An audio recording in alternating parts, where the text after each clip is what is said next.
그래서 내가 지금 연체가 안 된 상황에서 개인회생을 진행한다면 사실 큰 상관은 없겠으나 이미 연체가 시작됐어요. 그리고 그 은행에서도 계속 채무 독촉이 있는 그런 상황이라면 유의하셔야 된다. 이 말씀을 드리고 싶습니다.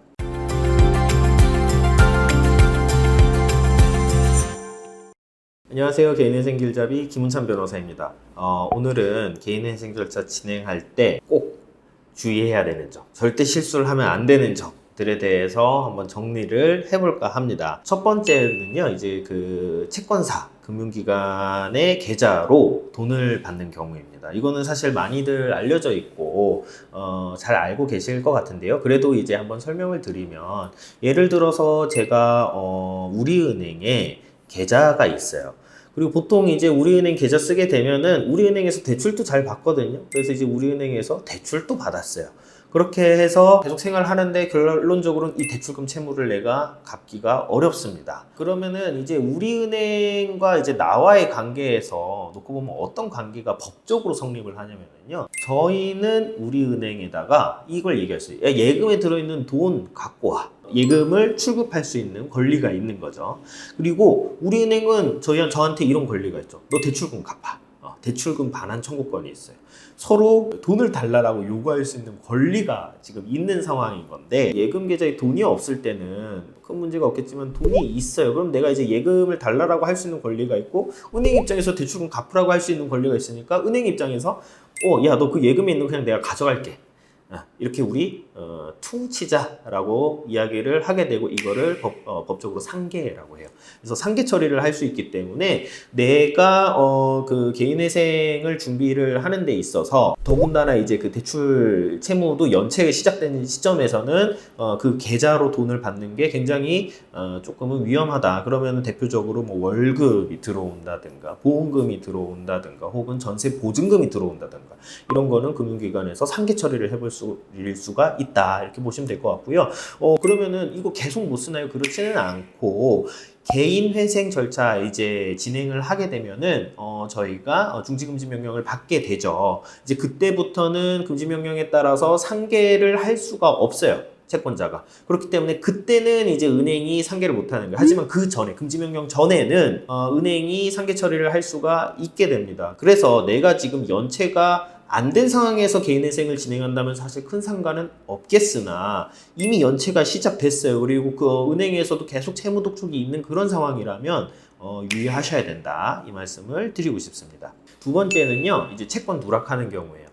그래서 사실은 뭐 금융기관 채권은 뭐 크게 문제가 되지 않는데, 사인 간의 채권들 같은 경우는 정리를 해주셔야 되고, 저희도 이제 진행을 하면서 확인을 받거든요. 근데 뭐 문제 없습니다라고 하고 진행을 하는데, 이제 채권이 이제 누락이 된 경우에는 어려움이 있죠. 물론 이것도 진행 중에 발견을 해서 인가 결정 전에 발견을 했다 그러면 이제 추가를 하면 되는데, 인가 결정까지 이제 나온 상황에서는 어떻게 할 방법이 없어요. 그러면은 이제 채권액에 따라서 그냥 변제를 하거나 재신청을 해야겠죠. 근데 시간과 노력, 비용을 들여서 다 해서 인가까지 받아놓고 이제 재신청을 해야 되니까 사실은 매우 불미스럽다라고 볼 수 있겠죠. 그래서 가급적이면은 진행하실 때 꼼꼼하게 채권 다 살피시고서는 누락하지 않는 게 굉장히 중요합니다. 세 번째는 채권자 집회 불출석하는 경우입니다. 채권자 집회에 이유 없이 불출석하게 되면은 회생이 폐지되기 때문에 꼭 출석을 하셔야 됩니다. 물론 이제 뭐 1회 불출석으로 곧바로 폐지가 되거나 그렇지는 않지만, 내가 채권자 집회 출석이 좀 어려운 상황이 있다.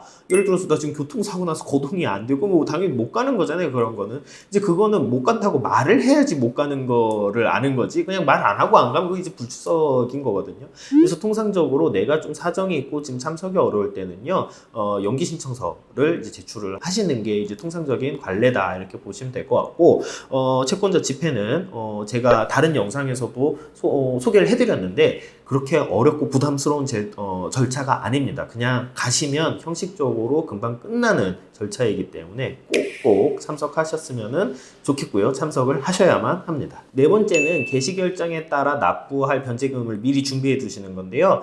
저희가 이제 그 신청서 제출 단계에서 최초 납부일자를 정하고, 그 다음에 개시결정이 나오게 되면은 납부 계좌를 안내를 받죠. 그러면은 계좌 안내를 받은 시점을 기준으로 해서 최초 납부를 우리가 지정한 때로부터 소급 송금해서 돈을 내야 된단 말이에요. 근데 이제 변제금이 그때 준비가 안 돼 있고 채권자 집행까지 그 변제금을 내지 못하게 되면은 개인회생 절차가 폐지가 돼요. 그래서 어쨌든 내가 신청서 내고 중지금지 명령 받아서 추심 채권 추심도 없고 이런 상황에서 좀 여유가 있다고 돈을 막 사용하시면 안 되고요. 돈을 잘 준비를 해 두시고 개시 결정이 나게 되면은 곧바로 변제금 목돈이 그때 한 번에 나가는 것이니까 목돈을 잘 준비를 해 두셔야 된다. 라는 점을 강조드리고 싶고, 요 관련해서도 영상을 저희가 준비를 해둔 게 있으니까 그거 참고하시면 좋을 것 같아요. 오늘은 개인회생 신청 시에 꼭 유의하셔야 되고 많이들 하는 실수 내용에 대해서 정리를 해보았어요. 어쨌든 개인회생을 진행하기 위해서 내가 많은 고민을 하고 진행을 하는데 한 번에 잘 그냥 끝내는 게 가장 좋거든요. 그래서 뭐 그때는 좀 번거롭고 스트레스 받을 수 있겠지만은 잘 준비하셔가지고 좀 한 번에 진행이 될 수 있기를 희망하고요. 관련해서 궁금하신 점이 있거나 도움 필요하신 점이 있으시면 편하게 연락 부탁드리겠습니다. 오늘 영상은 여기까지고요. 다음 영상으로 찾아뵙도록 하겠습니다. 감사합니다.